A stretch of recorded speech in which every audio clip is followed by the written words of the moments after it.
নমস্কার বন্ধুরা, জ্যোথিকার রান্নায় সকলকে স্বাগত।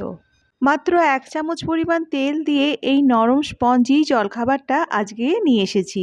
চাল ডাল ভেজানোর কোনো ঝামেলা নেই, মাত্র 10 মিনিটের মধ্যে এই স্বাস্থ্যকর জলখাবারটা বানিয়ে ফেলা যাবে। তাহলে চলো শুরু করি রেসিপিটা। এটা বানানোর জন্য এখানে আমি 1 কাপ পরিমাণ সুজি নিয়ে নিলাম। সুজিটা প্রথমে গ্রাইন্ডারের মধ্যে নিয়ে নিচ্ছি। 1 কাপ সুজির সঙ্গে দিয়ে দিচ্ছি 1 কাপ পরিমাণ জল। আর এর সঙ্গে দিয়ে দিচ্ছি 2 টেবিল চামচ পরিমাণ টক দই। সুজিটা এখানে কাঁচা সুজিই ব্যবহার করতে হবে বন্ধুরা, আর এখানে মোটা সরু সব রকম সুজিই ব্যবহার করা যাবে। সুজি আর দই গ্রাইন্ডারের মধ্যে ঘুরিয়ে একটা পেস্ট বানিয়ে নিলাম। সুজির পেস্টটা একটা বড় বাটির মধ্যে ঢেলে নিচ্ছি আর গ্রাইন্ডার ধোয়া জল অল্প একটু দিয়ে দিলাম। এরপর এর মধ্যে ক্যাপসিকাম কুচি দিয়ে দিলাম, এর সঙ্গে দিয়ে দিলাম খুব ছোট করে কাটা টমেটো, কিছুটা কাঁচা লঙ্কা কুচি দিয়ে দিলাম, আর দিয়ে দিচ্ছি পরিমাণ মতো নুন। এখানে একটা প্যানের মধ্যে সাদা তেল গরম করে নিয়েছি, আর এই তেলটার মধ্যে দিয়ে দেব গোটা সর্ষে, কারি পাতা আর ছোলার ডাল। এখানে তেলটা খুব ভালো করে গরম করে নিয়ে এটা গ্যাস থেকে নামিয়ে নিয়েছি যাতে ফোড়নটা পুড়ে না যায়। ফোড়নটা নাড়াচাড়া করে একটু ভেজে নিচ্ছি। এরপর এর থেকে 1 চামচ পরিমাণ ফোড়ন আমি এই ব্যাটারটার মধ্যে মিশিয়ে দেব।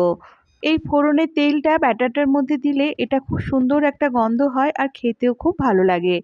এখানে আর কোনো তেল ব্যবহার করা হবে না বন্ধুরা, এই 1 চামচ পরিমাণ তেলই ব্যাটারটার মধ্যে ব্যবহার করা হলো। এখন ব্যাটারটা ঢাকা দিয়ে 5 মিনিটের মতো রেখে দেব যাতে সুজিটা ভালো করে ভিজে যায়। এখানে আমি 4 কোণা দেখতে একটা টিফিন বক্স নিয়ে নিয়েছি। টিফিন বক্সটার মধ্যে সাদা তেল চারিদিকে ভালো করে লাগিয়ে নিচ্ছি। 5 মিনিট হয়ে গেছে, এখন ব্যাটারটা ঢাকাটা খুলে নিলাম। ব্যাটারটা দেখো এখানে একটু ঘন হয়ে গেছে, সুজিটা ভালো করে ভিজে গেছে।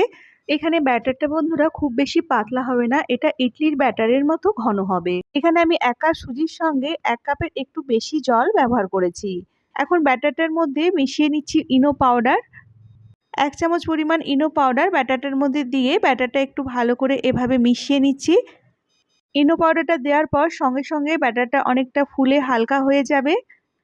এখন এই ব্যাটারটা সঙ্গে সঙ্গেই টিফিন বক্সটার মধ্যে ঢেলে দিতে হবে। ইনো পাউডারটা মেশাবার পর ব্যাটারটা কিন্তু খুব বেশি সময় রাখা যাবে না। ব্যাটারটার ওপরে অল্প একটু লঙ্কার গুঁড়ো ছড়িয়ে দিলাম।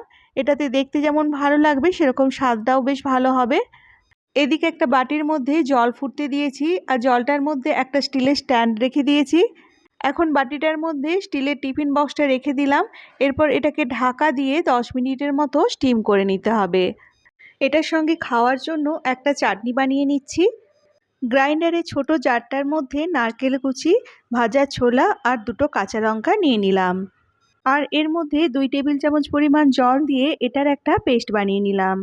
এখন চাটনিটার মধ্যে পরিমাণ মতো নুন দিয়ে দিলাম আর 1 চামচ পরিমাণ লেবুর রস দিয়ে দিলাম। নুন আর লেবুর রসটা চাটনিটার সঙ্গে খুব ভালো করে মিশিয়ে নিয়ে এটা একটা বাটির মধ্যে ঢেলে নিচ্ছি।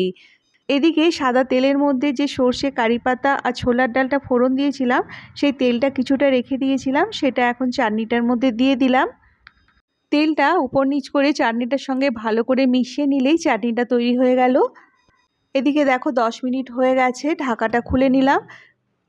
এটা তৈরি হয়ে গেছে, এটা এখন বাটি থেকে উঠিয়ে নিলাম। এখন এটাকে ঠান্ডা করে নিচ্ছি। ইনোটা দেওয়ার ফলে দেখো এটা কি সুন্দর ফুলে উঠেছে। এটা এখন ঠান্ডা হয়ে গেছে, আমি ছুরি দিয়ে চারপাশটা এইভাবে একটু ঘুরিয়ে নিচ্ছি যাতে এটা টিফিন বক্সটা থেকে ভালো করে বেরিয়ে আসে। খুব সহজেই এটা টিফিন বক্স থেকে বেরিয়ে চলে আসলো। দেখো বন্ধুরা এটা কতটা নরম আর স্পঞ্জি হয়েছে, তোমরাই দেখো কাছের থেকে। রোজ রোজ রুটি পরোটা খেতে ভালো না লাগলে এটা সকালের জলখাবারে বা বিকেলের টিফিনে বানিয়ে ফেলতে পারো। এখন এটাকে আমি একটা ছুরি দিয়ে পাতলা পাতলা পিস করে কেটে নিচ্ছি। দেখো এটার ভেতরটা কতটা সুন্দর দেখতে হয়েছে, আর এটা চাটনিটা দিয়ে খেতেও কিন্তু অসাধারণ লাগে। রেসিপিটি ভালো লাগলে ভিডিওটায় প্লিজ একটা লাইক করে দিও আর চ্যানেলটা সাবস্ক্রাইব করে নিও। চলে আসবো আবার একটা নতুন ভিডিও নিয়ে। আজ তাহলে আসি, টাটা।